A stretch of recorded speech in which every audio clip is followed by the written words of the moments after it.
কিসের জন্য এসেছি? আমার ভাইয়ের রক্তের বদলা নেওয়ার জন্য আজকে আমরা এই প্রিয় ভাইরা, আজকে কবি নজরুলের যে বিদ্রোহী দুটো লাইন, যাকে ওসমান হাদি তার আদর্শ মনে করত, আমি চির বিদ্রোহী বীর, বিশ্ব ছড়ায় উঠে আছি একা। প্রিয় ভাইয়েরা, আপনারা জানেন শরীফ ওসমান হাদিকে এক সপ্তাহ 168 ঘন্টা আগে গুলি করা হয়েছে।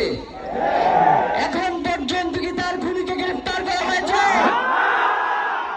সরকারের পক্ষ থেকে এখন পর্যন্ত কি খুনিকে গ্রেফতারের ব্যাপারে আপনাদেরকে আশ্বস্ত করা হয়েছে?